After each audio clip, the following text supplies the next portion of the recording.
Hello students, now we are continuing with the third part. Okay, this is the third lecture of the fourth lesson of geography, that is the minerals and power resources.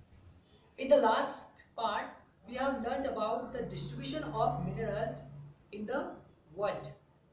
Now we are going to learn about the distribution of minerals in India. Okay, so the distribution of minerals in India. India has a wide variety of minerals. So India is a vast country. So wide variety of minerals are there in our country. The Chota Nagpur Plateau and its surrounding areas have the huge mineral deposits. The minerals that are found here are, first is iron ore. India is one of the world's leading producers of iron ore. Okay. So it has the deposits of high grade iron ore. That is Odisha, Jharkhand, Chhattisgarh, Madhya Pradesh, Goa, Maharashtra and Karnataka are these the areas where the iron ore deposits are there. The next one is bauxite. Bauxite is the ore from which the aluminium is extracted. India is among the leading producers of bauxite. The major bauxite producing states are Odisha, Jharkhand, Chhattisgarh, Madhya Pradesh, Gujarat, Maharashtra and Tamil Nadu.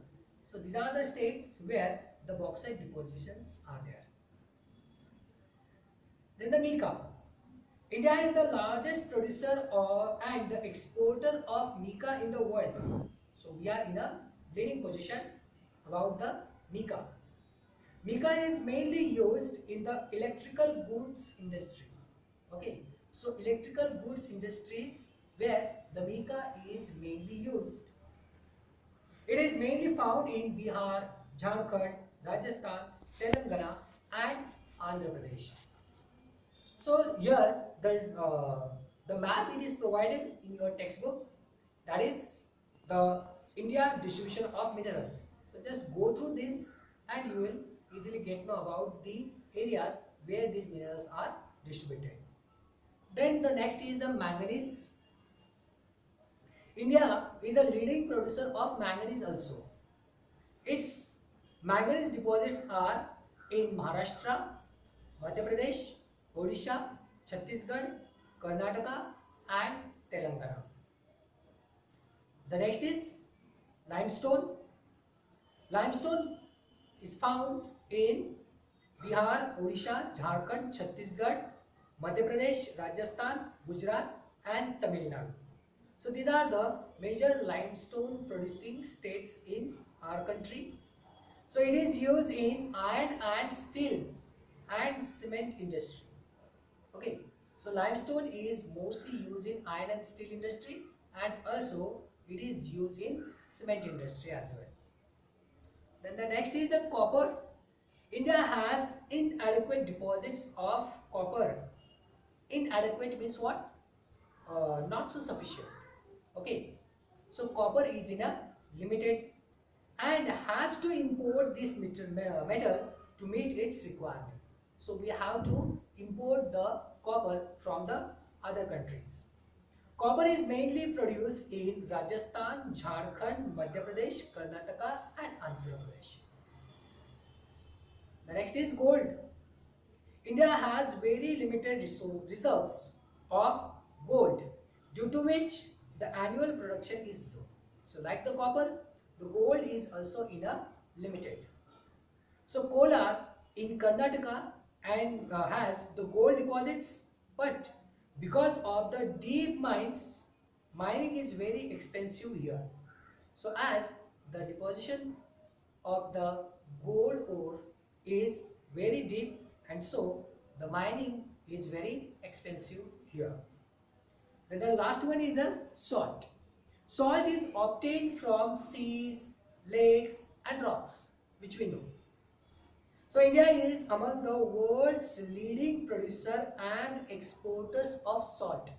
As we know, the coastline area is in a large with our country. Okay. The main salt producing states are Gujarat, Rajasthan, Tamil Nadu, Maharashtra, Telangana and Andhra Pradesh. So this is what the distribution of minerals in our country. Now the uses of minerals. The minerals are used in various types of industries. So as we have discussed that minerals and the power resources are the backbones of the modern world for the development. So the minerals used in the various types of industries. Copper is used in almost everything from coins to pipes. Silicon, which is obtained from quartz, is used in computer industry. Aluminum is used in kitchen cookware, buildings, bottle industry, airplanes and also in automobiles. So these are what the different uses of the different kinds of minerals. Now the conservation of minerals. The conservation of minerals, why we need to conserve the minerals, that is what all the minerals are exhausted. Okay, exhaustible, not exhausted. So exhaustible means what, when we are using them, it will get finished and cannot be renewed. So we cannot renew it. The formation and the concentration of the minerals take thousands of years. So therefore it is very important to reduce the wastage of the minerals in mining process. So another way of conserving the minerals, that is the recycling of metals. So with the help of the recycling, we can use these metals again and again. Okay. So here we are going to stop.